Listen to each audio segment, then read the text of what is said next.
राजन जी, किस तरह की गर्मी पड़ रही है और कैसे आप लोग बच रहे हैं?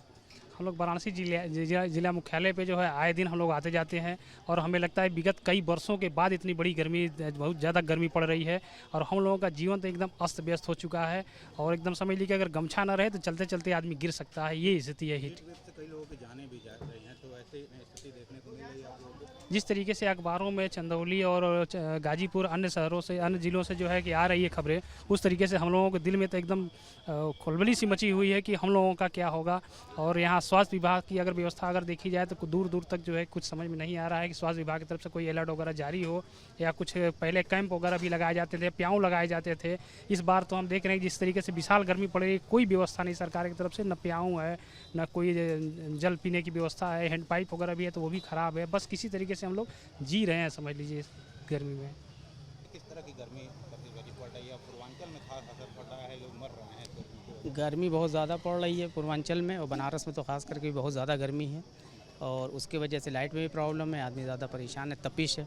अब तपिश के बचने के लिए हम लोग जो हैं मट्ठा, सत्तू और गमछे का उपयोग कर रहे हैं और सरकार से ये मांग है कि कुछ चौराहों पे मेडिकल कैंप लगाएं, जो आदमी गिर जा रहे हैं या बेहोश हो जा रहे हैं, या पानी का वो लगाएं कि उससे उनकी जान बच सके और फर्स्ट एड उनको मिल सके। से। डॉक्टर साहब, हीट वेव से बचने के लिए क्या क्या उपाय है और सावधानियाँ के लिए क्या क्या? सर्वप्रथम मेरा सभी से अनुरोध है कि जहाँ तक संभव हो, गर्मी में ज़रूरत हो तभी घर से बाहर निकले, और जब निकले बाहर तो साधारण कपड़े पहने और हाथ फुल स्लीव्स के कपड़े पहने। और जैसे पहले भी हमारे पूर्वज लोग घर से बाहर निकलते थे सर पे कुछ ना कुछ बांध के या कुछ अंगोछा, तो डायरेक्ट सन या सूरज की रोशनी से बचने की कोशिश करें। और निकलने से पहले ये सुनिश्चित कर लें कि पर्याप्त मात्रा में उन्होंने अपने हाइड्रेशन मेंटेन किया, यानी पानी वगैरह पीकर। और जो घरेलू नुस्खा है उसको भी इस्तेमाल कर सकते हैं आराम से, जैसे आम का पन्ना है, बेल का शरबत है, नींबू की शिकंजी। तो एक चीज़ सुनिश्चित करें कि उन्हें खाली पेट ना घर से निकले, खाना खा के निकलें और पूर्णतः अपने हाइड्रेशन को मेंटेन रखें, और साथ में जब भी निकलें तो बचाव के साथ निकलें। क्या धूप लगती है तो क्या उसके क्या निशानी क्या होती है, क्या लगती है? देखिए, एक तरह से जब जो हम लोगों ने सिम्टम्स, इसके पूरी एडवाइजरीज़ है वो हम लोगों ने विज्ञप्तियों में कई बार निकाला है और बार बार आईसी मटेरियल से डिस्प्ले किया, रेडियो टीवी के कई माध्यम से बताया कि आमतौर पे अगर आप कहीं भी आपके शरीर में हाइड्रेशन की कमी होगी या पानी की कमी होगी, तो सर्वप्रथम आपके कहीं ना कहीं ओठ सूखेगा, जीभ सूखेगा, बात मुंह से निकल नहीं पाएगी और आपके शरीर का थोड़ा सा तापमान का जो परिवर्तन होता है वो अलग तरह से होने लगेगा। और अगर आगे बढ़ेगा तो थोड़ा सा आपको मिचली सी आएगी, उल्टी सी आएगी, थकान से लगेगा, हाथ पैर में क्रैम्प आएगा, सर दर्द होगा और थोड़ा आपको असमंजस सी स्थितियाँ आने लगेगी। तो ये सब चीज़ें हैं जिसे आपको आप पहले ही समझ जाएंगे कि आपको ऐसा कुछ बचाव कर लेना चाहिए कि ऐसे ही आगे और सिम्टम्स ना बढ़ें। जो हार्ट, शुगर और बीपी के पेशेंट हैं, इनको खास रूप से बचने की ज़रूरत होती है इस तरह से गर्मी से जो किसी भी एक्सट्रीम टेम्परेचर में ये लिया गया है, चाहे वो न्यूनतम या अधिकतम में हो। हम ये सब जो कोमॉर्बिड कंडीशंस के मरीज होते हैं, डायबिटीज़, ब्लड प्रेशर, कार्डियोलॉजी के, इनको एक तरह का ये हीट एक स्ट्रेस होता है, तो इसको उनको अवॉइड करना चाहिए, टोटली अवॉइड करना चाहिए। और वैसे भी किसी फिज़िकल या कोई टेम्परेचर चेंज के स्ट्रेस को अवॉइड करना चाहिए। लोगों के लिए मरीजों के लिए कुछ सुविधा के लिए आया है कि गर्मी के बचाव के लिए किस तरह से जो मरीज आ रहे हैं उनके लिए क्या व्यवस्था की है? सरकार ने हम लोग को पूरा आईसी मटेरियल्स वहाँ से दिए, वो सब डिस्प्ले कर रहे हैं पर, और घर घर जाके हम उसको डिस्प्ले कर रहे हैं, कई एक माध्यमों से प्रचार प्रसार के माध्यमों से उसका डिस्प्ले कर क्या करना चाहिए, क्या नहीं करना चाहिए।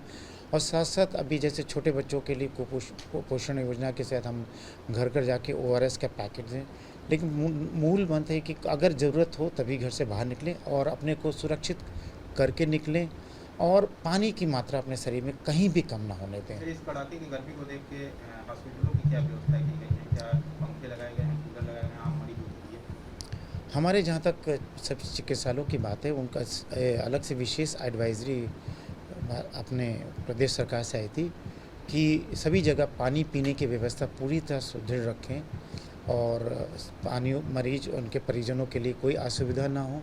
साथ साथ हर वार्ड को में ठंडक ठंड की व्यवस्था रखें, जैसे जहाँ तक संभव हो एसी या नहीं तो कूलर की व्यवस्था, या नहीं तो क्रॉस वेंटिलेटर और पंखे की बिजली की निरंतर सप्लाई को देखते रहें, नहीं तो बैकअप के लिए इन्वर्टर्स वगैरह के लिए ये विशेष तौर पे कई बार हम लोग ने एडवाइजरीज दी है और जहाँ तक संभव प्रयास हो रहा है, हर एक जगह पे ये व्यवस्थाएं पूरी की जा रही है। मैं प्रोफेसर मनोज कुमार श्रीवास्तव हूँ, geophysics department Banaras Hindu university में।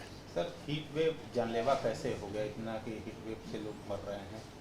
देखिए, जो पिछली बार की एक घटना है सन शायद 92 में हुई थी कि इसी तरीके की कंडीशन हुई थी, जब वो लगातार बहुत दिनों तक गर्मी की स्थिति बनी थी, बीच में कोई भी इसको गर्मी को रोकने वाला काम नहीं हो पाया था, जो नेचर को बीच बीच में करती रहती है।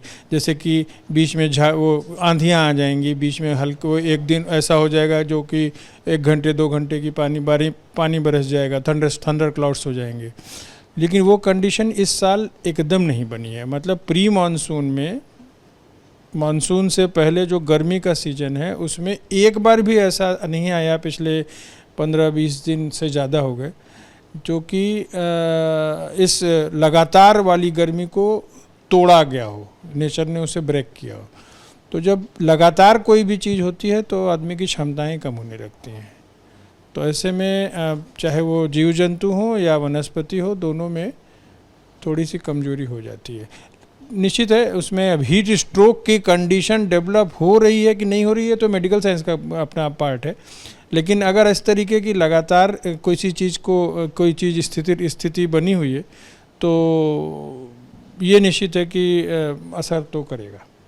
अच्छा, क्या ऐसे कहते हैं कि 50 के ऊपर वालों को ही अधिक असर करती है? ऐसा कुछ नहीं है। अब कोई भी आदमी कमज़ोर है तो उसके ऊपर तो असर पड़ेगा ही, चाहे वो बच्चा हो, चाहे मैं हूँ, चाहे कोई भी हो। अब जो कंडीशन है आपको, जो वो सारी कंडीशन मिल रही है कि ऊपर से धूप भी पड़ रही है, गर्म भी है, और आपके शरीर जो है वो उतनी एनर्जी जनरेट ही नहीं कर रहा है, तो प्रॉब्लम तो आएगी। अच्छा, क्यों नहीं ये प्री मानसून आ पाया बीच में, क्यों नहीं लगातार? ये इस बार जो है ये थोड़ा सा कंडीशन डिफरेंट दिखाई दे रही है। कंडीशंस के ऊपर रिसर्च होगी अभी कि इस पर्टिकुलर पार्ट में, जो ईस्टर्न यूपी और वेस्टर्न बिहार का पार्ट है, इसमें पिछले 3-4 हफ्ते से कोई भी ऐसी थंडरस्टॉर्म एक्टिविटी नहीं हुई है। यूजुअली ये होती है और ये नेचर इसको करती है, क्योंकि अगर वनस्पति के लिए भी और जीव जंतु के लिए भी ऑफ कोर्स, तो लेकिन इस बार हुई नहीं है। और कारण इसके अभी तक समझ में नहीं आ रहे हैं, सिवाय इसके कि शायद ये रीजन थोड़ा ज़्यादा ही गर्म हो गया है। कब तक शांत होने की उम्मीद है? मानसून क्या उम्मीद लग रही है? अब बहुत तेज़ी से एक्टिविटी चेंज हुई है। जो अभी ड्राई कंडीशंस थी, हॉट एंड ड्राई कंडीशंस, वो अब धीरे धीरे चेंज हो रही है। कुछ जैसे आज की तारीख में गोरखपुर के आसपास थंडर स्टॉर्म एक्टिविटी हुई है, हो रही है। इधर लखनऊ के आसपास हो रही है, इधर पटना से थोड़ा सा नज़दीक में हो रही है। तो अब माना जा सकता है कि बहुत ही जल्दी बनारस का क्षेत्र भी, लगभग कब डेट कोई? 25-26 तारीख तक की एक्टिविटी, जो पूरी एक्टिविटी मानसून की एक्टिविटी है, उसको हम लोग एक्सपेक्ट कर सकते हैं। लेकिन उसके पहले भी थोड़े से बादल की कंडीशन, थोड़ी बरसात की कंडीशन डेवलप होगी, 1 ही 2 दिन में होगी। वाराणसी सहित पूर्वांचल में पड़ने वाली प्रचंड गर्मी में ब्रेक न होने की वजह से हीट स्ट्रोक के चलते कई लोगों ने जान गंवा दी। लेकिन अब मौसम विभाग की माने तो पिछले 1 से 2 दिन में वाराणसी सहित पूर्वांचल में मानसून दस्तक देगा, जिससे आने वाले दिनों में लोगों को राहत मिलने की संभावना बताई जा रही है। कैमरामैन विशेष के साथ नवीन पांडे, एबीपी गंगा, वाराणसी।